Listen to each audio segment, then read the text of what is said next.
स्त्री को पुत्र प्राप्ति होती है तथा किस पाप के कारण स्त्रियों का गर्भ गिर जाता है। मित्रों, आप सभी ने देखा होगा कि कुछ स्त्रियां गर्भवती तो होती हैं, किंतु उनका बच्चा समय से पहले ही पैदा हो जाता है, जिससे उस बच्चे की मौत हो जाती है, और कई स्त्रियों को तो मरा हुआ बच्चा पैदा होता है। तो मित्रों, इसीलिए आज के इस कथा में हम आपको इसी के बारे में बताएंगे कि किस पाप के कारण स्त्रियों का गर्भ गिर जाता है, और वह कौन से कार्य हैं जो एक गर्भवती स्त्री को कभी नहीं करने चाहिए, नहीं तो उसका गर्भपात हो जाता है। और भगवान विष्णु ने इसके बारे में क्या बताया है, तो आज हम जानेंगे इस महत्वपूर्ण कथा के माध्यम से। मित्रों, एक समय की बात है जब माता लक्ष्मी भगवान विष्णु से मिलने जाती हैं, तो माता लक्ष्मी को देखकर भगवान विष्णु ने कहा, हे देवी लक्ष्मी, क्या बात है, आज आप अचानक मुझसे मिलने क्यों आई हैं? तब माता लक्ष्मी ने कहा, हे प्रभु, आज जब मैं पृथ्वी लोक पर भ्रमण कर रही थी तो मैंने देखा कि कुछ स्त्रियां गर्भवती तो होती हैं, किंतु समय से पहले ही उनका गर्भ गिर जाता है। हे स्वामी, इसे देखकर मेरे मन में 3 प्रश्न उठ रहे हैं, और आज मैं आपसे उन्हीं तीनों प्रश्नों का उत्तर पूछने के लिए आई हूं। तब भगवान विष्णु ने कहा, हे देवी, तुम्हारे मन में जो भी प्रश्न है मुझे निश्चिंत होकर बताओ, मैं तुम्हारे तीनों प्रश्नों के उत्तर अवश्य ही दूंगा। तब माता लक्ष्मी कहती हैं, हे प्रभु, मेरा पहला प्रश्न यह है कि किस पाप के कारण स्त्रियों का गर्भ गिर जाता है और उस स्त्री के बालक की समय से पहले ही मृत्यु हो जाती है। मेरा दूसरा प्रश्न यह है कि कौन सी स्त्री के भाग्य में पुत्र की प्राप्ति नहीं होती है और वह पूरा जीवन निसंतान रहती है। और मेरा तीसरा प्रश्न है कि भगवान शिव, जो मृत्यु के देवता है, उन्हें प्रसन्न करने हेतु कौन सी चीज अर्पण करने से एक स्त्री को सुंदर, सुदृढ़ और गुणवान बालक की प्राप्ति होती है। तब मंद मुस्कान के साथ भगवान विष्णु बोले, हे देवी, आज आपने इन प्रश्नों का उत्तर पूछकर संपूर्ण मानव जाति का कल्याण कर दिया है, किंतु इस प्रश्नों का उत्तर मैं आपको एक कथा के माध्यम से दूंगा, और इस कथा को सभी स्त्रियों तथा सभी पुरुषों को अवश्य ही सुनना चाहिए, क्योंकि इस कथा को सुनकर आपको पता चल जाएगा कि किस पाप के कारण स्त्रियों का गर्भ गिर जाता है, तथा वह कौन सी स्त्री है जिसके भाग्य में पुत्र की प्राप्ति नहीं होती है, और पुत्र की प्राप्ति के लिए उसे क्या करना चाहिए। तब अति उत्साह के साथ माता लक्ष्मी ने भगवान विष्णु से कहा, हे स्वामी, आप इस पावन कथा को अवश्य सुनाइए। मैं कथा को पूरा ध्यान पूर्वक अंत तक सुनूंगी। मित्रों, तब कथा को सुनाते हुए भगवान विष्णु ने कहा, हे देवी लक्ष्मी, एक समय की बात है, मध्य देश के आर्य नगर में एक बहुत अधिक धनवान सेठ रहता था। वह इतना अधिक धनवान था कि उसके घर में किसी चीज की कोई कमी नहीं थी। उस सेठ की इकलौती पुत्री थी जिसका नाम रेवती था, और जब रेवती विवाह करने के योग्य हो गई थी, तब उस सेठ ने सही मुहूर्त देखकर अपनी पुत्री रेवती का विवाह उसी नगर के समीप एक दूसरे गांव में रहने वाले वैश्य के पुत्र के साथ कर दिया। फिर विवाह के बाद सेठ की पुत्री रेवती अपने पति के घर में रहने लगती है। अब वह अपने पति के घर में हंसी खुशी से रहने लगती है और अपने पति से बहुत अधिक प्रेम करने लगती है। रेवती की सास का नाम सुनंदा था। सुनंदा बहुत ही दुष्ट स्वभाव की स्त्री थी। रेवती विवाह के समय पर अपने घर से दहेज में बहुत सारा सोना चांदी लाई थी, इसीलिए सुनंदा अपनी बहू रेवती का झूठ मूठ का सम्मान करती थी और हमेशा उससे मीठी मीठी बातें करती रहती थी, और रेवती से अपने मायके से कुछ न कुछ लाने को कहा करती थी। रेवती अपनी सास की बात मानकर और अपने पिता से कहकर वह सोना, चांदी, घोड़े, गाय, बैल, अनाज आदि चीजें मंगवाया करती थी, और उसके पिता भी कभी मना नहीं करते थे और सभी सामान दे देते थे, जिसके कारण रेवती की सास उससे बहुत खुश रहती थी। फिर इस तरह रेवती की सास का लालच दिन प्रतिदिन बढ़ता जा रहा था, और रेवती के मायके का सब कुछ हड़पना चाहती थी, क्योंकि उस सेठ का कोई पुत्र नहीं था। इसीलिए वह सोचती थी कि अब यह सारा कुछ रेवती का ही तो है। फिर इस तरह काफी दिन तक चलता रहा, और उसकी सास उसे अपनी बातों में बहला फुसलाकर उसके मायके से सभी प्रकार का सामान मांगने लगी। लेकिन भोली भाली रेवती इस बात से अनजान थी कि उसकी सास उसके पिता का सब कुछ हड़पना चाहती है, और रेवती का पति संजय भी अपने मां की ही बात मानता था। इसीलिए उसके घर में रेवती की सास जो कहती थी वही होता था। उसके घर में सारा काम उसकी मां के कहने से ही होता था और रेवती और उसका पति संजय दोनों ही सुनंदा का कहना मानते थे। इसीलिए उनके घर में कभी भी क्लेश नहीं होता था और सब खुशीपूर्वक रहते थे। इस तरह कुछ साल बीतने के बाद रेवती गर्भवती हो गई। जब उसकी सास को इस बात का पता चला तो वह बहुत खुश हो गई।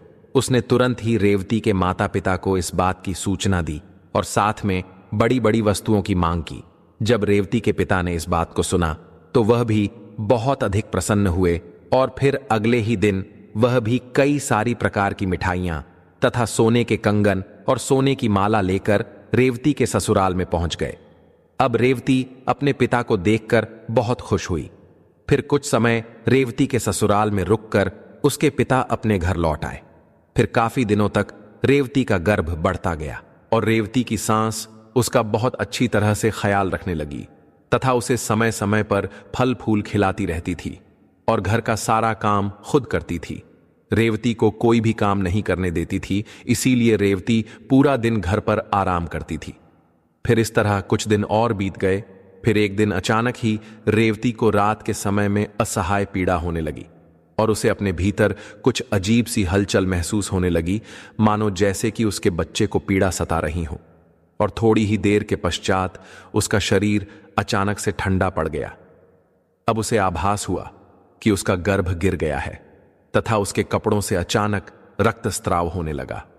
अब वह जान गई कि उसका गर्भपात हो चुका है। फिर उसने इस बात को अपनी सास को बताया तो रेवती की सास बहुत क्रोधित हो गई और फिर रेवती को ताना मारते हुए कहने लगी, अरे पापन स्त्री, तूने अपने जीवन में ऐसा कौन सा पाप किया है जिसके कारण जन्म लेने से पहले ही तुम्हारा बच्चा मर गया? पता नहीं क्यों मेरे पुत्र ने तुझ जैसी पापन स्त्री से विवाह कर लिया था। मेरे बेटे का तो जीवन ही नष्ट हो गया। अब अचानक ऐसी अपनी सास की बदली हुई। ये बातें सुनकर रेवती बहुत दुखी होकर कहने लगी, सासू मां, इसमें मेरा क्या दोष है? मैंने अपने जीवन में कोई पाप नहीं किया है, फिर भी पता नहीं क्यों मेरे साथ ऐसा हो रहा है। तब उसकी सास कहने लगी, अरे दुष्ट स्त्री, तूने जरूर अपने जीवन में घोर पाप किया है, इसी कारण तेरा गर्भ गिर गया है। मित्रों, फिर कथा को आगे बताते हुए भगवान विष्णु माता लक्ष्मी से कहते हैं, हे देवी, अब कथा को बहुत ध्यान से सुनना, क्योंकि यहीं से आपको पता चलेगा कि किस पाप के कारण स्त्री का गर्भ गिर जाता है। तो माता लक्ष्मी ने कहा, ठीक है प्रभु, मैं ध्यान से सुन रही हूं। आगे श्री हरि बोले, फिर उसी के बाद से रेवती की सास उसे हमेशा ताने मारने लगी और घर का सारा काम भी उसी से कराती थी और खुद कोई भी काम नहीं करती थी। रेवती की सास उससे इतना काम कराती थी कि रेवती को अब सही से खाना खाने का भी समय नहीं मिलता था और जब सब लोग भोजन कर लेते थे उसके बाद ही वह भोजन करती थी। वो अपनी सास के सामने आने से भी डरने लगी।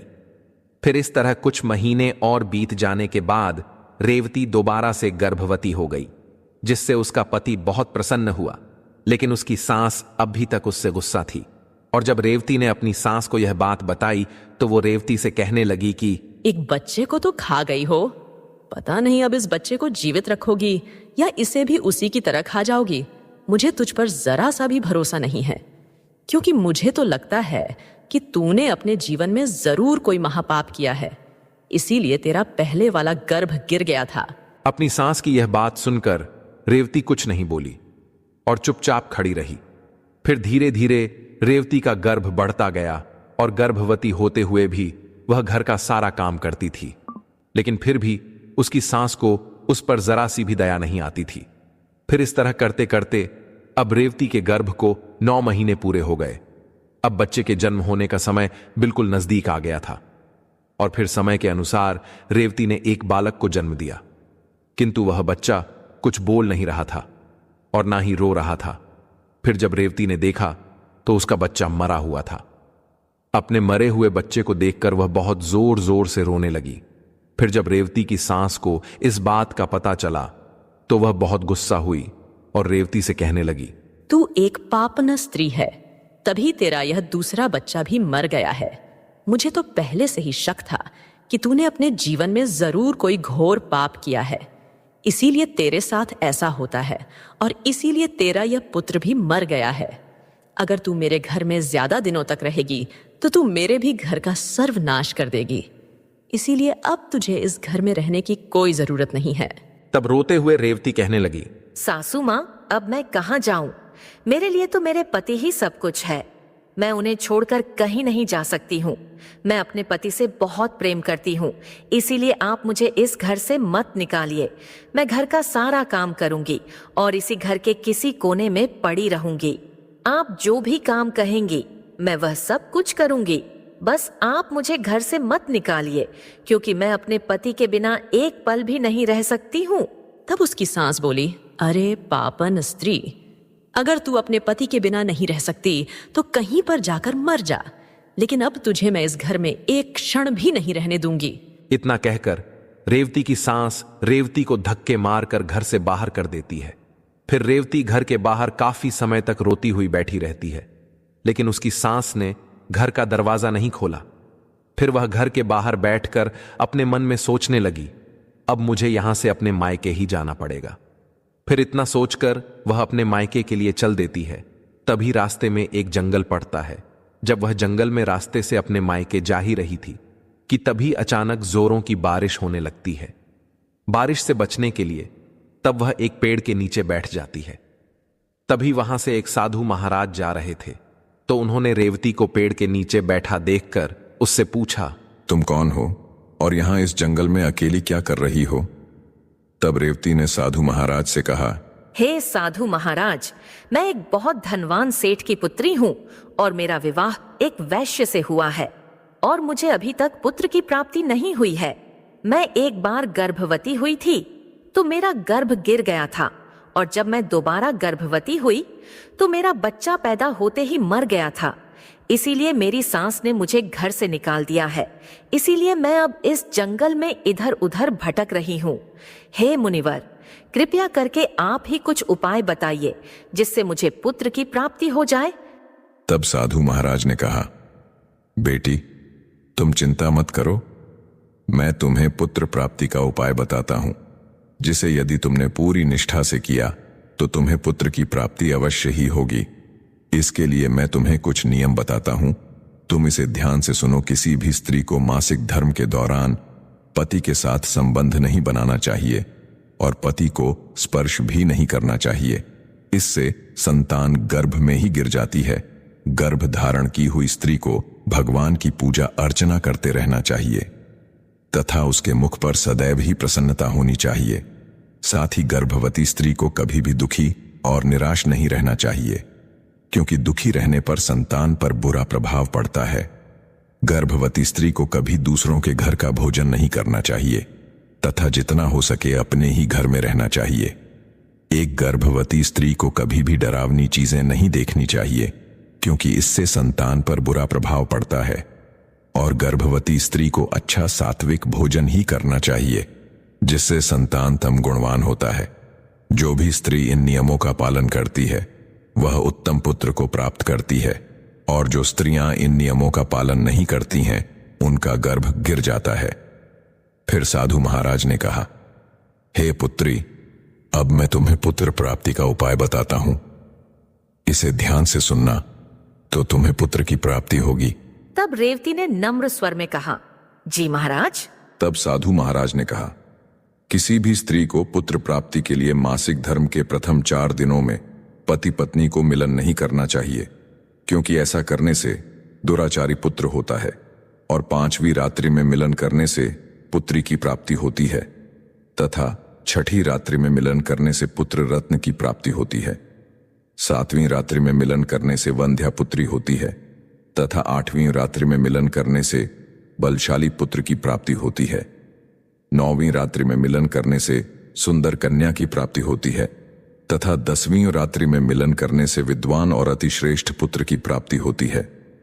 11वीं रात्रि में मिलन करने से सुंदर आचरण वाली कन्या प्राप्त होती है। 12वीं रात्रि में मिलन करने से गुणवान पुत्र होता है। 13वीं रात्रि में मिलन करने से लक्ष्मी स्वरूपा पुत्री होती है, और 14वीं रात्रि में मिलन करने से गुणवान, बुद्धिमान तथा बलवान पुत्र होता है। इसीलिए यदि तुम इन नियमों का पालन करो तो तुम्हें उत्तम पुत्र की प्राप्ति होगी। और हां बेटी, मैं तुम्हें और एक महत्वपूर्ण बात बताने जा रहा हूं। हे बेटी, लिंग पुराण व शिव पुराण में भगवान शंकर और माता पार्वती के संवाद में संतान संबंधी कुछ रहस्य प्रकट होते हैं। शिव ने पार्वती से कहा था कि जिन स्त्रियों को बार बार पुत्र प्राप्ति में बाधा आ रही हो, उन्हें शिव की पूजा धतूरे के फूलों से करनी चाहिए। धतूरा भगवान शंकर को बहुत प्रिय है। यदि शिवरात्रि के दिन लाल डंठल वाले धतूरे के फूलों की माला भोलेनाथ को अर्पित करके पुत्र प्राप्ति की कामना की जाए तो महादेव प्रसन्न होकर योग्य पुत्र प्रदान करते हैं, क्योंकि वही मृत्यु के देवता है। उनके ही हाथ में है किसे मृत्यु देना है और किसे जीवन दान। इसलिए उनकी पूजा आराधना अवश्य करना। इतना कहकर वह साधु महाराज वहां से चले जाते हैं। फिर रेवती अपने मन में सोचने लगती है कि यदि मैंने साधु महाराज के बताए गए उपायों के अनुसार कार्य किया तो मुझे भी पुत्र की प्राप्ति हो जाएगी और मेरी सास मुझसे घर का काम भी नहीं कराएंगी और घर में सभी लोग मेरा बहुत अधिक सम्मान भी करेंगे। उस वन में बैठकर रेवती इतना सोच ही रही थी कि तभी उसका पति उसे ढूंढते हुए वहां पहुंच जाता है और रेवती से कहता है, तुम यहां इस जंगल में क्यों आई हो? मैं तुम्हें लेने आया हूं, चलो घर चलो। फिर रेवती ने अपने पति को उस साधु महाराज वाली सारी बात बताई और कहा, नहीं, अब मैं घर नहीं जाऊंगी। जब तक मुझे पुत्र की प्राप्ति नहीं हो जाती तब तक हम इसी वन में अपना जीवन व्यतीत करेंगे। रेवती की यह बात सुनकर उसका पति भी उसी के साथ जंगल में ही कुटिया बनाकर रहने लगता है। फिर मासिक धर्म की 14वीं रात्रि में रेवती ने अपने पति के साथ मिलन किया, जिससे वह गर्भवती हो गई और गर्भवती होते हुए भी वह जंगल में रहती थी। उसका पति जंगल से लकड़ी लाता था, जिससे दोनों भोजन बनाकर खाते थे। फिर इस तरह करते करते 9 महीने बीत गए और अब रेवती नित्य रूप से पूजा पाठ करती थी, भगवान की सेवा करती थी और शिवजी को प्रसन्न करने हेतु शिवलिंग पर धतूरे के फूल अर्पण करती थी। अब समयानुसार रेवती के गर्भ के दिन पूर्ण हो गए। फिर एक दिन रेवती को अत्यंत उत्तम पुत्र की प्राप्ति हुई और पुत्र की प्राप्ति से रेवती और रेवती का पति दोनों ही बहुत खुश हुए। फिर रेवती का पति उससे कहने लगा, चलो अब हम दोनों घर चलते हैं, क्योंकि मां ने तुम्हें पुत्र प्राप्ति का ताना देकर ही घर से निकाला था, किंतु अब तो तुम्हें पुत्र की प्राप्ति हो गई है, अब तो वह भी खुश हो जाएंगी। तब रेवती ने कहा, ठीक है, चलो घर चलते हैं।